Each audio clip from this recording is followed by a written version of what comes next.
Go ahead and take a look at your hand. I mean, really look at it. It's this absolute masterpiece of engineering, isn't it? We're talking 27 bones, dozens of joints, and this incredibly complex web of nerves and blood vessels. But what happens when this masterpiece is broken? How do surgeons even begin to put something like that back together? Okay, let's dive right into this because repairing a hand, it's not just about stitching up some skin. No way. It's about restoring a person's ability to work, to create things, to communicate, to actually feel the world around them. It is quite literally about giving them their life back. The challenge is just immense, and the techniques, well, they are nothing short of brilliant. For a long time, the main goal was pretty straightforward. Just get the hand working again. But modern reconstructive surgery operates on a much deeper level. It understands a crucial truth. For the patient, how their hand looks is just as important as how it works. These two goals, function and appearance, are now completely inseparable. They're the two pillars of modern hand reconstruction. So here's the game plan for this explainer. First, we're going to dig into this new philosophy of hand surgery. Then we'll climb what's called the reconstructive ladder. It's a core principle surgeons live by. After that, we'll get a peek inside their playbook with the decision tree. And then we'll see exactly how they rebuild the hand piece by piece. We'll zoom in for a deep dive on fingertips and the nail bed, some of the most common injuries. And finally, we'll broaden our view to see how all these principles apply to the rest of the hand and even the arm. All right, let's get started. And the first thing we have to do is kind of shift our perspective. A truly successful surgery isn't just one that heals, it's one that lets the hand integrate seamlessly back into a person's life, not just physically, but psychologically too. And the source material really hits the nail on the head with this one. For patients, how it looks is just as important as how it works. I mean, think about it for a second. Our hands are always on display. A disfiguring scar or a repair that looks bulky and unnatural, that can be a constant, painful reminder of the trauma. And that's exactly why surgeons now go to such extraordinary lengths to not only bring back movement, but also to recreate the natural, subtle appearance of the hand. So with that dual challenge in mind, function and aesthetics, how does a surgeon actually decide what to do? Well, they don't just pick a technique out of a hat. They follow a very clear, very logical framework, and it's called the reconstructive ladder. This slide shows the concept perfectly. The ladder is basically a hierarchy of treatment options. You always start at the bottom with the simplest methods, things like letting a wound heal on its own or just using basic stitches. As you climb up the rungs, the complexity skyrockets, moving through things like skin grafts, all the way to the most advanced techniques at the very top, tissue transfers, which you'll also hear called flaps. The whole idea is to always use the simplest method that will get the job done right. Now, here's where it gets really interesting. When it comes to the hand, this rule is often broken. Surgeons will frequently skip the lower rungs and go straight for the more complex stuff, these flap reconstructions. But why? Well, it's because the hand is just so unforgiving. A simple skin graft might be fine to cover a wound on your back, but on a knuckle, it can lead to scarring that could prevent you from ever making a fist again. Flaps, on the other hand, bring their own blood supply, they protect all those delicate structures like tendons and nerves, and they allow for much, much faster healing and rehab, which is just absolutely critical for preserving function. So, if surgeons are often choosing these complex flaps, how on earth do they pick the right one? There are dozens of options. This is where the surgeon's playbook, their decision tree, comes into play. It's a totally systematic approach to match the perfect solution to a very specific problem. This flowchart, I know, it might look a little intimidating, but it really boils down to a few key questions. First, where's the injury? A fingertip has totally different needs than, say, a forearm. And second, how big is it? The answers to just those two questions immediately narrow down the options and send the surgeon down a very specific path in their playbook. Let's simplify that flowchart a bit. As you can see here, for small to medium defects, the solution is usually local. That means using tissue from right next door to the wound. This is ideal, right? Because it's the same type of skin, it matches in color and texture. But for those really large defects, you just can't borrow enough tissue from nearby. That's when surgeons have to perform what's called a free flap. And this is a microsurgical marvel, where tissue, complete with its own artery and vein, is completely detached from another part of the body, like the thigh, and then meticulously replumbed into the hand under a microscope. It's incredible stuff. This slide gives us a fantastic visual summary of that logic in action. So a small defect on the back of the hand might just need primary closure, basically just stitching it shut, or maybe using a conventional local flap. A medium-sized defect, though, it needs a more robust solution to bring in healthy tissue, and then for a large defect, the surgeon has to look elsewhere on the body for a free flap. Size and location, those are the two key factors that guide the entire surgical plan. And now let's get even more specific, because this gives you a glimpse into the insane level of detail in the surgeon's playbook. This table here outlines the recommended flaps just for the dorsal side, that's the back of the hand. It breaks it all down by the exact location, from the fingertip down to the wrist, and by size. For every single one of those combinations, there's a list of preferred techniques. You can see right away how a small defect on a fingertip has a completely different set of solutions than a huge defect over the knuckles. And of course, if we flip the hand over, the playbook changes all over again. This table shows the options for the palmar side. And the skin here is totally different. It's thick, it's tough, it's specialized for grip. So the surgical options have to reflect that. You see techniques like the VY advancement flap for fingertips, and even a toe pulp free flap, where yes, a piece of a toe is used to reconstruct a fingertip. These really specific, elegant techniques are all built on a few core principles, which brings us perfectly to our next section. So we've seen the what and the why, so now let's finally dive into the how. We're going to explore the key techniques and philosophies that surgeons use to pull off these complex reconstructions, one piece at a time. First things first, we have to understand the workhorse of modern reconstruction, the perforator flap. So imagine your skin is like a field. The main arteries are like these big irrigation canals running deep underneath. Perforators are the tiny little vertical pipes that branch off those main canals to bring blood up to the surface. A surgeon will meticulously identify one of these tiny pipes and then cut out a section of the field right around it. This little island of skin and fat can then be moved or rotated into a nearby defect, all while staying alive because its personal blood supply is still connected. It's just an incredibly elegant and powerful technique. This slide really highlights a core principle of hand surgery, and that's replacing like with like. Just feel it yourself. The skin on the palm of your hand is completely different from the skin on the back. Palmar skin is thick, it's hairless, it's anchored down for grip. Dorsal skin is thin, it's elastic, it's mobile to let your knuckles bend. You can't just take skin from the back of your hand to patch your palm. It's not going to feel right, it won't work right, and it won't look right. The best reconstruction always uses tissue that is as similar as possible to whatever was lost. Now, to respect the hand's unique anatomy, surgeons use these really precise landmarks.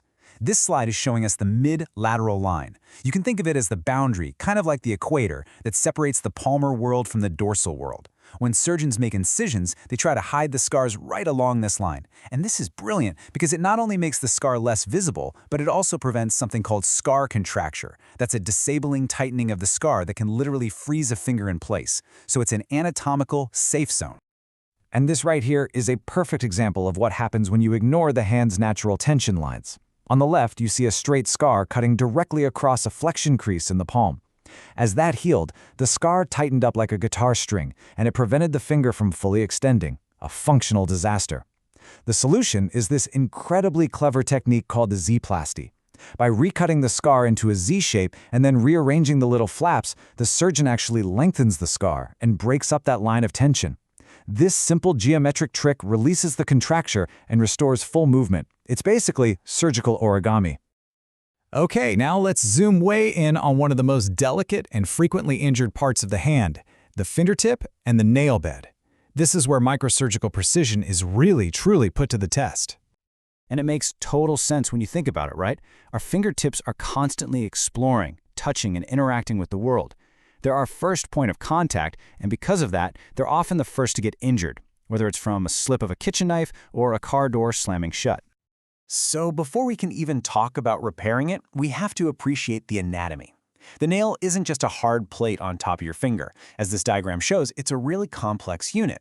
You've got the nail plate itself, the nail bed it rests on, and most importantly, the germinal matrix at the base, which is hidden under the skin fold. The germinal matrix is the nail factory. If that gets damaged, the nail will grow back deformed, or maybe not at all. One of the most common injuries is what's called a subungual hematoma, which is basically just bleeding trapped under the nail, and it can be incredibly painful because of all that pressure building up. The image on the left shows that telltale bruise. The fix, shown on the right, is surprisingly simple but gives immense relief. A sterile tool is used to carefully create a tiny hole in the nail plate, which allows all that trapped blood to drain out. Simple, but oh so effective. But what if the injury is more severe and the nail bed itself is actually cut? Well, the surgeon's goal is to provide a perfectly smooth surface for the new nail to grow on. Any little bump or gap in that repair will be permanently reflected in the nail that grows over it. So, as this diagram shows, the nail plate is removed, the delicate bed is repaired with stitches that are finer than a human hair, and then often the original nail plate is put right back as a sort of natural splint to protect the whole repair. And the results of this incredibly meticulous work are just, well, they're incredible. Let's just walk through this healing process over 24 weeks. At 6 weeks, you can see the initial healing is well underway. Then by 10 weeks, the new nail starts to emerge from the base, pushing the old, damaged nail out. At 18 weeks, the surface is really smoothing over. And finally, by 24 weeks, that's about 6 months, you have a nearly perfect, brand new nail. It's a real testament to both the surgeon's skill and the body's amazing ability to heal. Now check this out. Sometimes the most advanced technique a surgeon can use is to do nothing at all. For very small fingertip amputations, we're talking less than a square centimeter where the bone isn't exposed, the body can work absolute wonders. This injury was simply kept clean and covered with a moist dressing, and the result after it heals is often better than a skin graft, with excellent sensation and a really natural appearance. But when the defect is larger, or if bone is exposed, the surgeon needs to bring in new tissue. And one of the most common and elegant solutions is the VY advancement flap. As you can see in this beautiful illustration, the surgeon makes a V-shaped incision. This creates a triangular flap of skin and pulp tissue that can then be advanced forward to cover the tip of the finger. The V-shaped opening at the base is then closed up as a Y. It's a simple, brilliant geometric trick that pulls healthy tissue over the defect without needing a graft from somewhere else.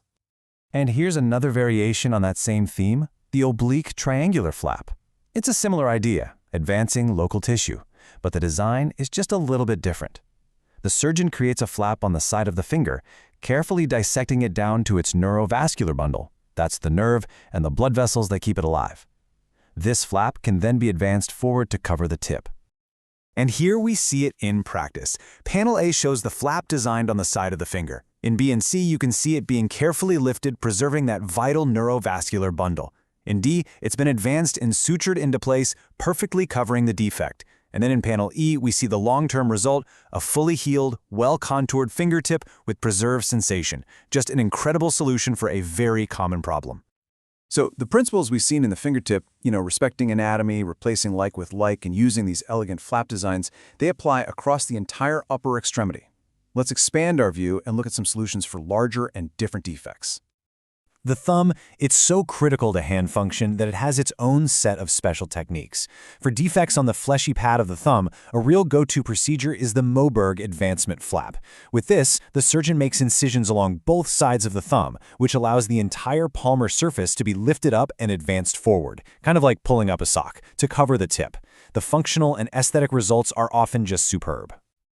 Moving to the back of the hand, let's look at a common problem. A wound over the proximal finger, right near the knuckle.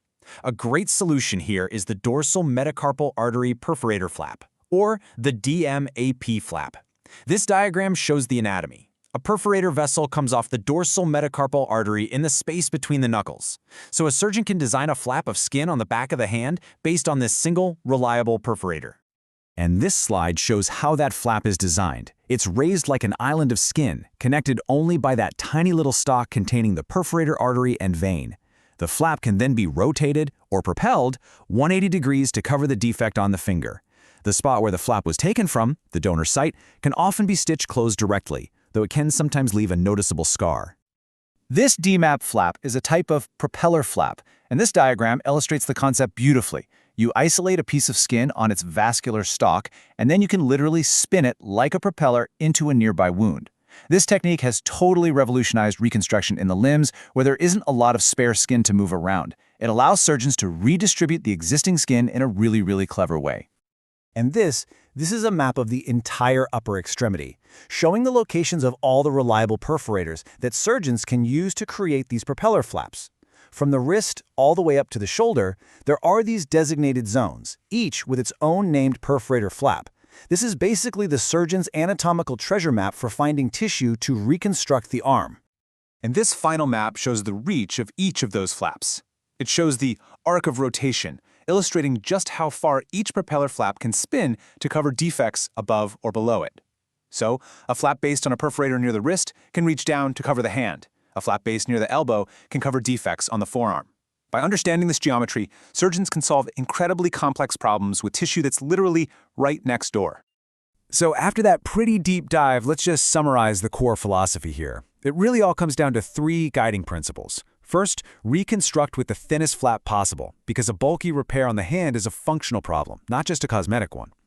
Second, as we've seen over and over, replace like with like, matching the tissue to the defect for the best possible outcome. And finally, minimize harm to the donor site.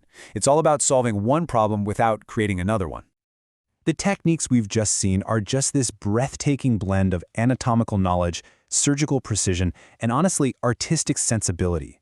Rebuilding a human hand really pushes the boundaries of what's possible, and it reminds us that medicine at its very best isn't just about curing a disease or fixing an injury, it's about restoring wholeness, function, and the very quality of life itself. And it really leaves you wondering, as these techniques get even more refined, what other parts of the human body, once thought to be irreparable, will we one day be able to rebuild?